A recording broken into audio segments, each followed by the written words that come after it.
celebration of holiness, to be guided gently by the one who knows, past all these errors of thought.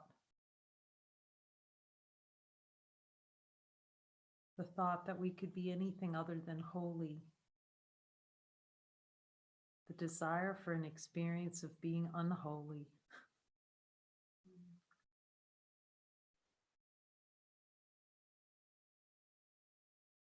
Jesus says, we only need one lesson. Let it be this one. Just embrace it so fully in our heart that it's so impossible for anything else to be true other than this lesson.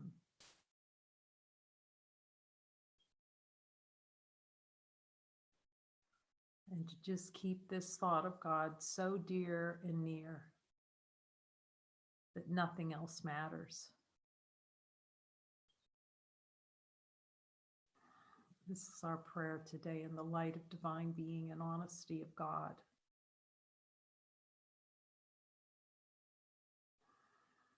To value ourselves so much more than the idea that we have of who we think we are. To value this thought, this one thought, more than any idea we've ever had.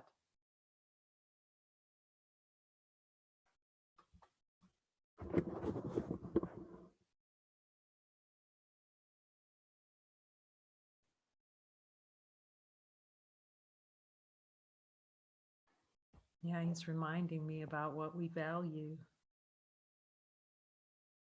There's just one Savior of the world.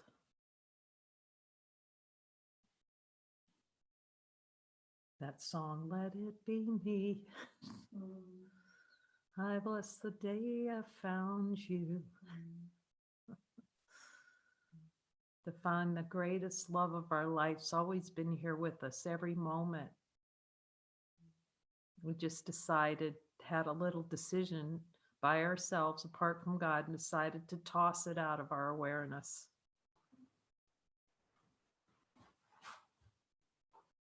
So now we'll look and see first the infinite light of being. When we look as infinite light, can we find a way to get rid of infinite love, even if we want to? Infinite light.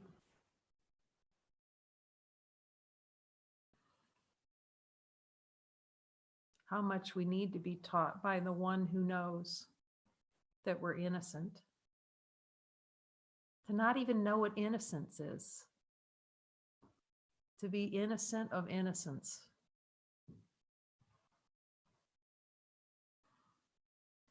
In the light of divine being and honesty of God, does the light have any idea what innocence is, if you ask the light? Because it doesn't know an opposite. It just recognizes itself.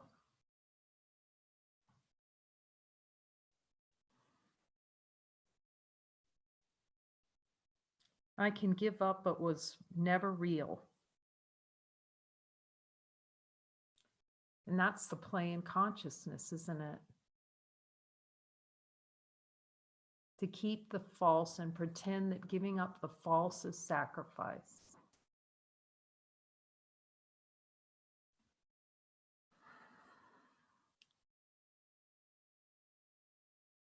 And never seeing the desire not to see that giving up the false can never be sacrifice. I sacrifice illusions, nothing more.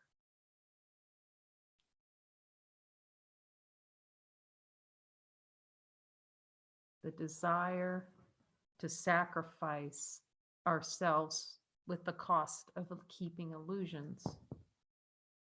We're sacrificing divinity. That's what you start to see. I just threw my divinity away. It's not personal divinity, it's all that is divinity. The recognition of infinite light being all there is. and threw it away to have a dream, to keep illusions. Jesus, is there any desire below my level of awareness to keep illusions? Will you show those to me? That desire to keep illusions, to keep them special and protected.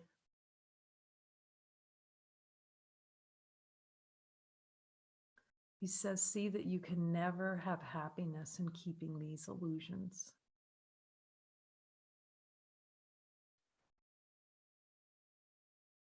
The illusion of false identity.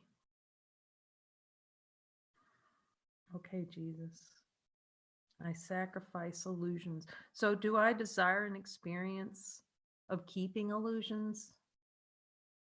To sacrifice the love you have for me?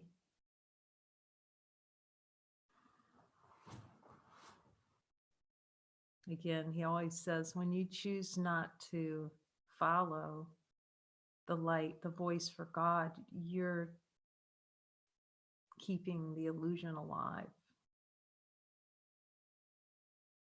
You're giving birth to the illusion that death is real.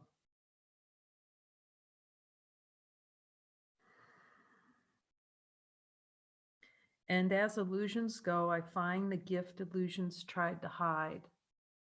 That's really the question, isn't it?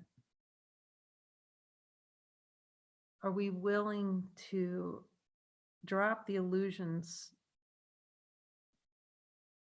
to receive the gift that the illusions were trying to hide? What every desire is trying to hide. Jesus, are these desires an attempt to hide who I really am? To hide who I am from myself?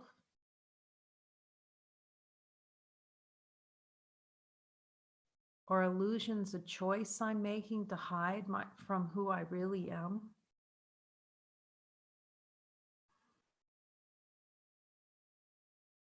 That does feel insane, yet the happiness is in feeling it's insane.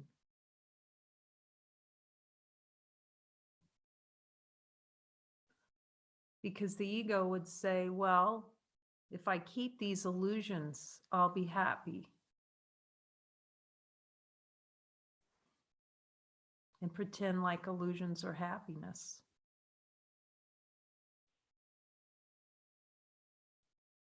Jesus, will you show me where I'm pretending that illusions are happiness? And how illusions are really death?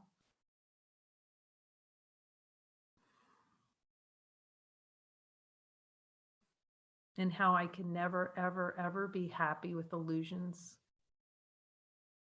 about who I am.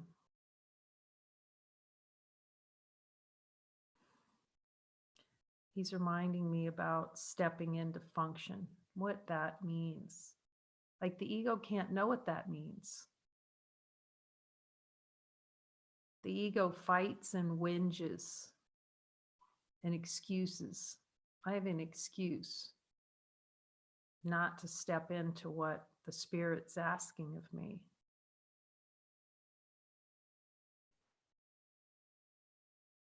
And that's the means by which the ego is going to hold on to personal identity very tightly. See that in the infinite light of being, that infinite light, does it have a checklist? This is helpful for me to remember today. It doesn't have a checklist light.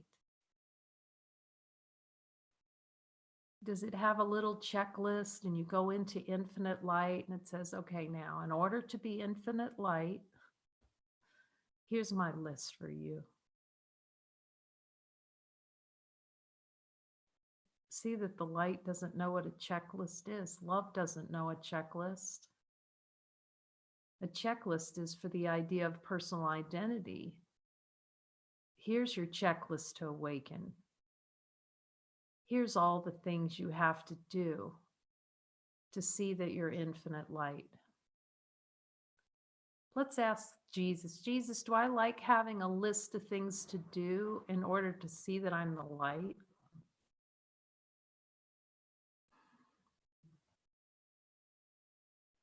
Would the light just have you see light now?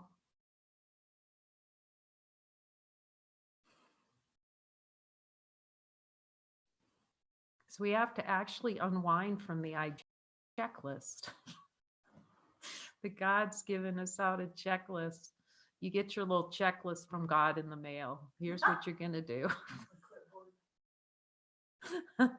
Put it on. Yeah. Rita said you put it on a little clipboard and you go through the checklist. See that the light would have you be light now. It doesn't know what a checklist is. Yet within the play of consciousness to say, oh, I'm anything but the light. Here's all the reasons. See, the consciousness likes the checklist. It likes okay, now before you can have liftoff, you check the engines. And then you make sure the astronauts are sitting in their seat and have their oxygen masks on. Ask Jesus if consciousness likes that play of a checklist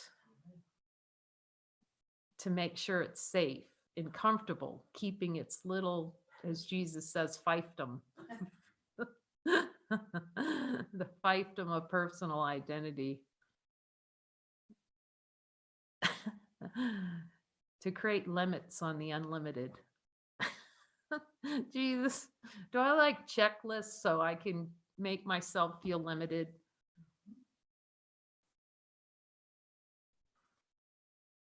So the Spirit doesn't know what a checklist is, but it does know what's most helpful from unwinding from a checklist.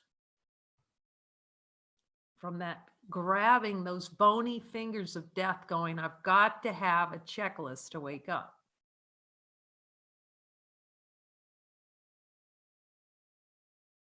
So the assignments, when Jesus says, you can do anything I ask, they're merely to see there's no checklist. You're divine now. But if we don't fully, okay, I'll go for it without knowing anything. Remember what he says in A Course. You can do anything I ask, and not to judge the assignments that I give you. See, that's the ego's plan. The ego takes out its checklist and goes, here's all the reasons why I'm not going to follow, or it's impossible to follow, or it can't be done. Here's all the reasons why I can't be a divine being right now. And I talked about this before the trip to Bali, where I'm just kind of walking along, and I can hear it. Oh, Jesus, he wants me to get on this little motor scooter. Yeah.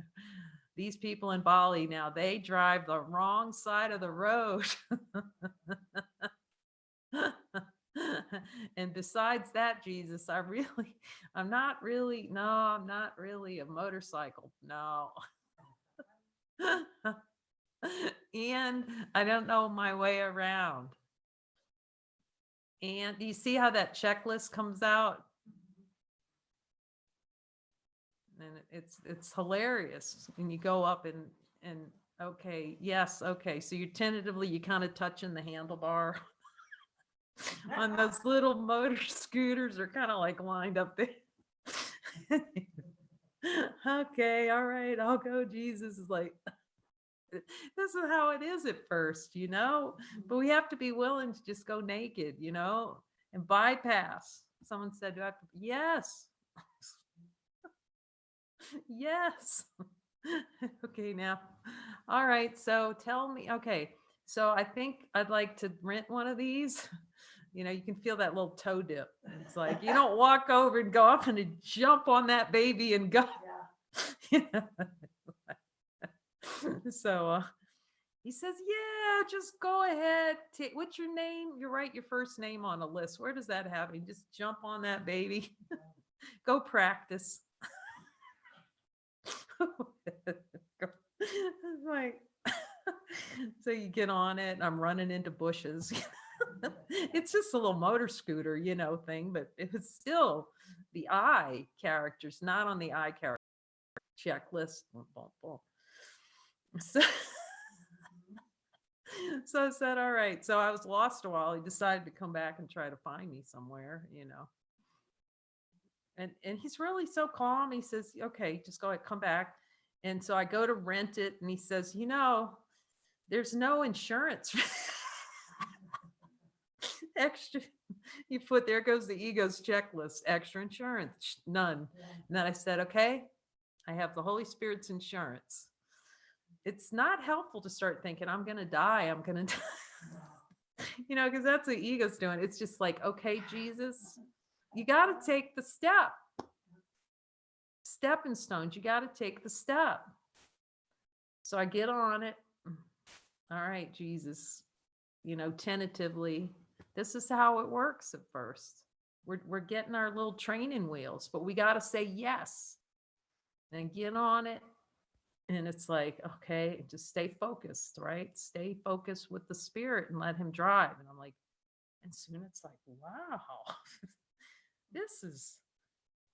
I feel really happy. I'm driving and then, going. But here's the gift of that. And you see it over and over when you get a spirit assignment. Like, I'm really happy, but then it just dawned. The happiness was not the motorcycle. It's like, wait a minute, happiness is what I am.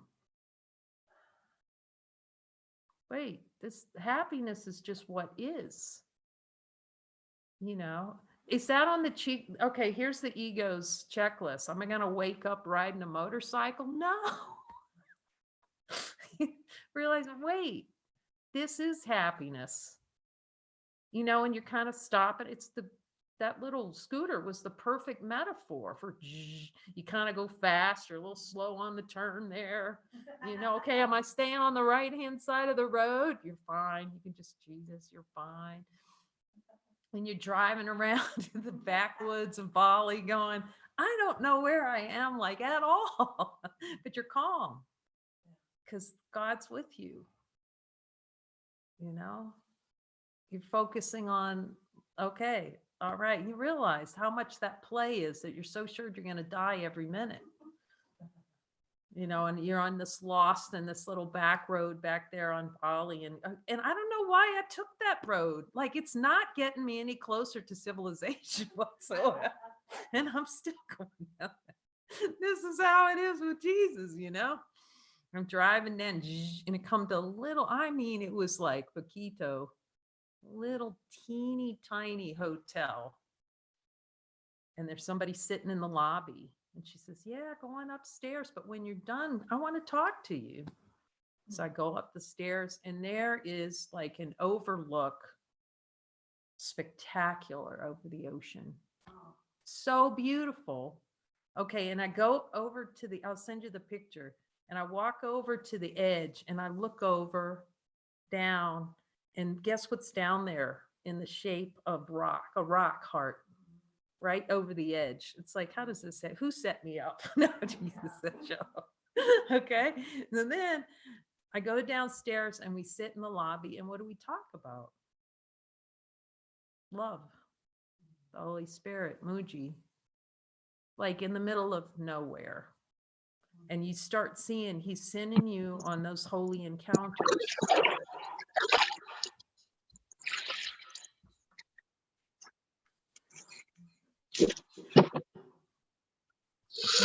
He send you on holy encounter. I think, Melissa, your sound just might be on. No, maybe it's over here. I got it. Okay. I found it. So yeah. So and that would just happen so many times. We have to just go naked on everything, not knowing. And I felt, another Bali thing was, okay, now you're going to catch this boat. You're going to go across to the island over there. It's like, okay, all right. And I get to the island. I don't have a clue. Like, this is where the miracles start. Like, I'm like wandering around. I really have no clue why I'm on this island. Now, in the K character would have had a plan for the island. I think I told that about that experience. Went to Alaska with my family, and I planned out every minute. I had a spreadsheet. Every hour. I am not kidding you. I got to find that because it's worth posting. Every hour with my parents was planned to make sure that was going to be the vacation of. Anyway, so this is totally like new territory, no idea. And this all of a sudden, it's like, okay, what am I doing? And I'm heading over to this little desk. And okay, what is there on this island? Well, you can go to Dream Beach. Think about that one. Dream Beach. Well, okay, how do I get there? Well, this guy over here on the back of a motorcycle is going to take. I was on so many motorcycles, I can't even talk about it. And it's like, okay, I'm going. It has to start getting like that. I don't know anything about it. I don't know. And of course, you come to this place, spectacular, like overlook. That's some big waves though, pounding that beach. You'd get smashed every time you go out in that water, but it was gorgeous, right? Okay, so what am I doing here? So then I wander down to the beach and I sit on the beach, and then these two girls come sit by me, and what are we going to talk about? Holy encounter. God. For me, it's a setup. You can see it. He's arranging time and space so you can come together. Then I have to go back and I get on the motorcycle again.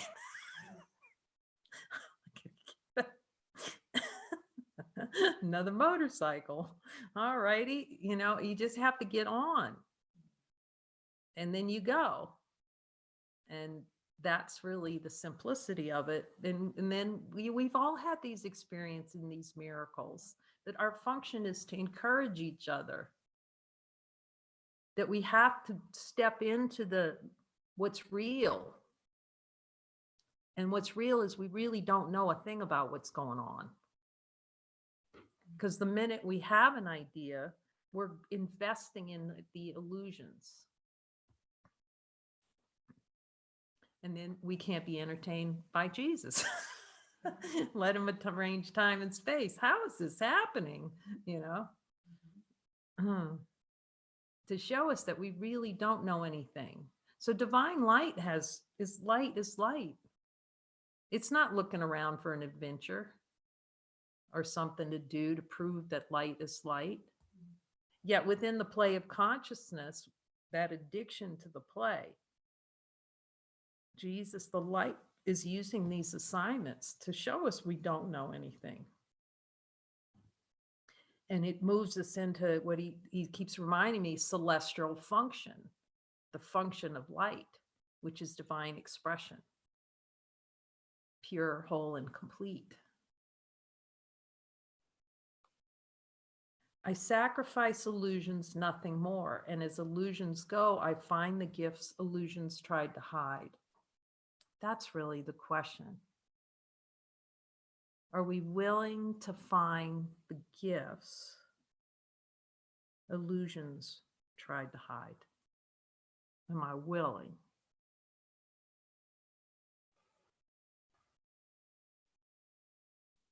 Awaiting me in shining welcome. And sometimes we have to ask Jesus, please remind me there's something on these, because we're so attached to those illusions, wanting them to be real, wanting to be a body. Well, I certainly can't be nobody. It reminds me of those little kids on the playground. You're nobody. Yes, I am. I want to be somebody. Don't tell me I'm nobody. It's like, but the kid was right. You're nobody, and you're going to be really happy as nobody. Oh, we're duking it out with shadow puppet illusions. Little shadow puppet fights on the wall. and in readiness to give God's ancient messages to me. Jesus, are you giving God's ancient messages to me? You feel a little love cuddle when he says yes.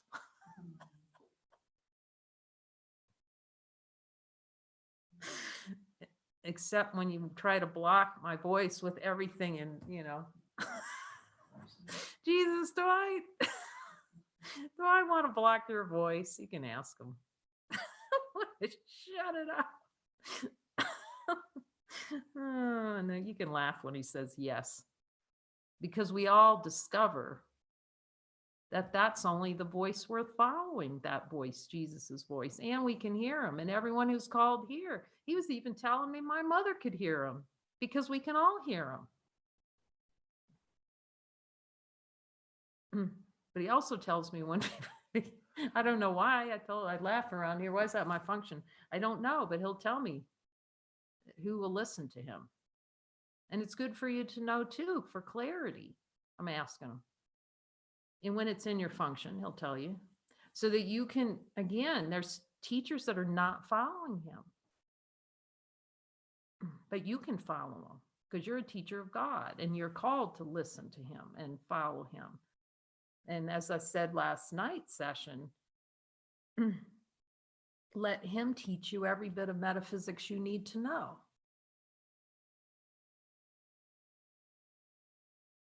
Because if you ask him, he will. Line by line. You can ask him now, Jesus, will you show me line by line? So that I see that the metaphysics live within. That this isn't some kind of conceptual idea that he's delivered in this book.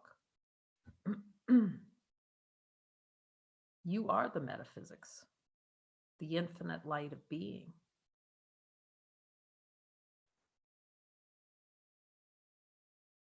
And the humility and the innocence that it takes to really ask him, like, okay, I don't know anything about this. I'm really willing not to know anything about this so you can show me. And just be like a little child. Okay, I don't know anything about this. Okay, tell me about this sentence.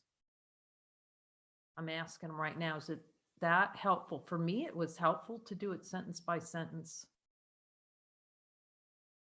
and foster that relationship where he can coach me. His memory abides in every gift that I receive of him, and every dream serves only to conceal the self which is God's holy Son, only Son.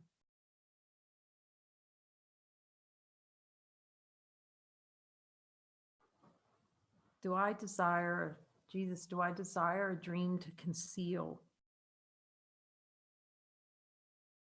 myself from myself? To pretend that I'm not infinite?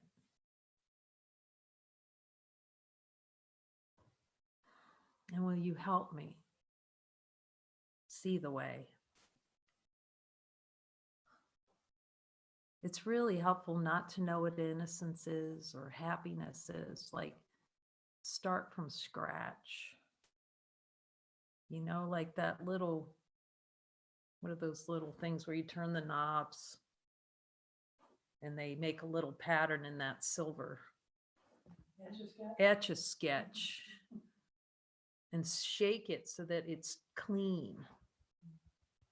And then say, Jesus, you draw on the picture that needs to go on that slate. You show me what happiness is, because I don't know. Really, you don't know. Ask him, Jesus, do I truly know what happiness is? And hear the no come in.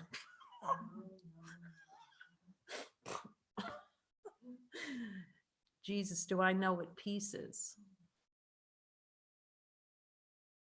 No. Jesus, do I know what joy is? That's honesty of God. Not knowing, admitting we do not know what those things are. Because what we think they are is a concept within our mind that makes us search continually for the impossible.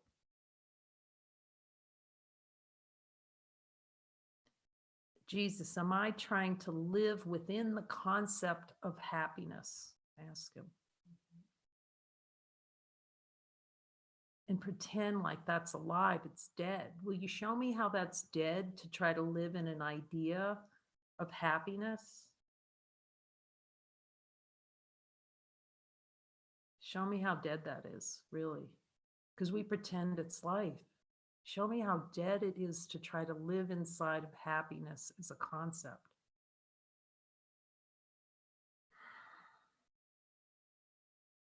The happiness of a future. That's a concept. God made you happiness. I love how he says that in A New Covenant. He made you as happiness. Your only function is happiness, you. Jesus, will you show me where I've created a concept about what peace is?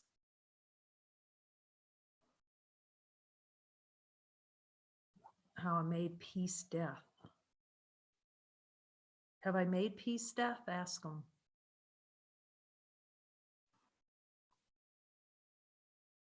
When he says yes, it's like that's honesty of God. Okay.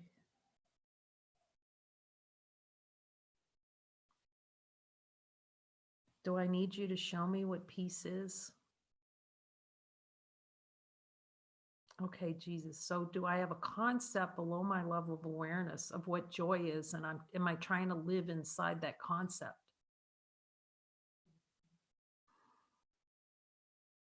Do I know what joy is? Infinite joy? That's the ancient song he wants to sing in our ear. Oh my God, so much love in that. Like infinite love in that song. That's what he want to whisper in our ear like today.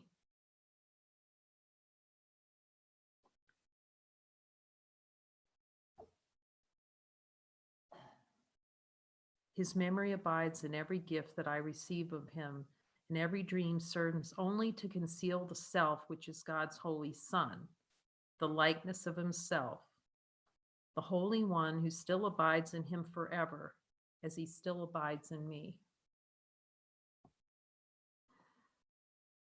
See, we have to let Jesus show us that these concepts are death. You can ask him, Jesus, do I need you to show me that the concepts I have about peace is death? And the concept I have about happiness is death.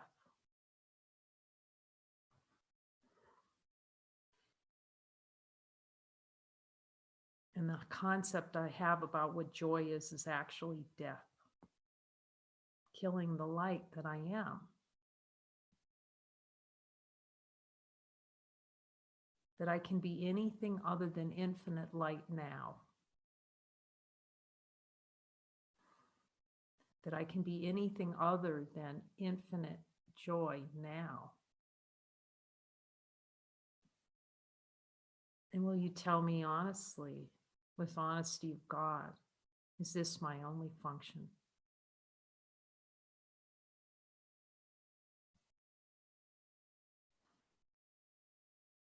And every dream serves only to conceal the self which is God's only Son, the likeness of himself, the only one who still abides in him forever as he still abides in me. Ask Jesus, Jesus, do you abide in me? When you really hear him, your head will hit the floor.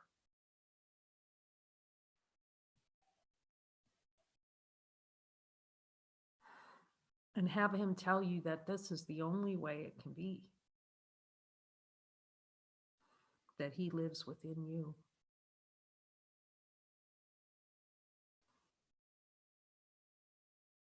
To remind you of everything that you are. And that this dream cannot be in the light of divine being. Father, To you, all sacrifice remains forever inconceivable. And so I cannot sacrifice except in dreams. Jesus, do I have a desire to sacrifice in a dream for that experience? I'm willing to see it.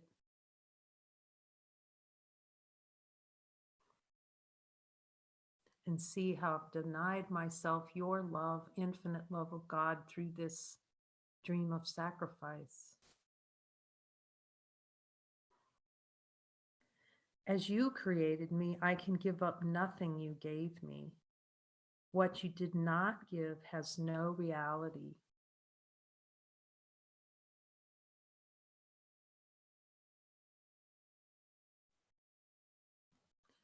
In honesty of God, did God create this dream of sacrifice?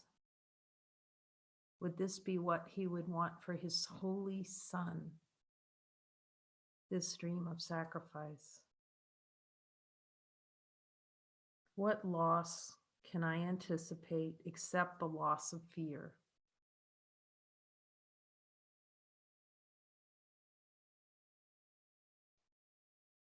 In return of love into my mind.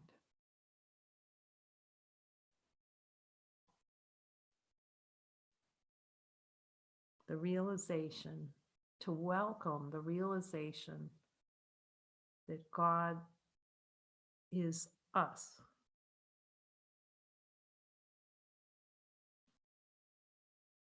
That God is here. Would we welcome the return of love to our mind? That's Jesus says, it's just welcoming it. Ask him, do I merely just have to welcome love? He says, just see how you want to welcome fear more than love. Jesus, do I want to welcome fear more than love? If that's your experience, that's what you're welcoming.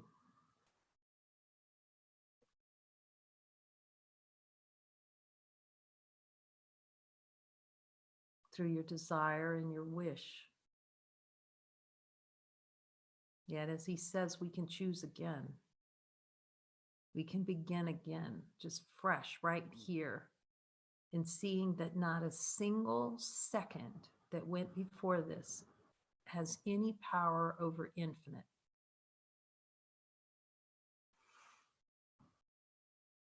Jesus, does a single second that anything that gone before have any power over infinite? Said you would believe that God would not protect you from this insanity. But he can't take these delusions from you, because if he did, he would make them real, which they're not. That's why he sent me to direct you through them, the maze of illusion.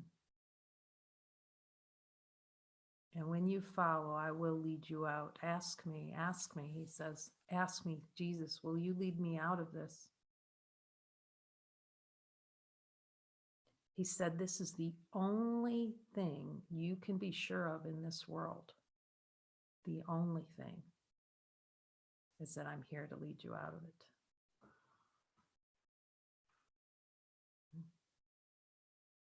Thank you, Jesus. Thank you. Thank you, my brother.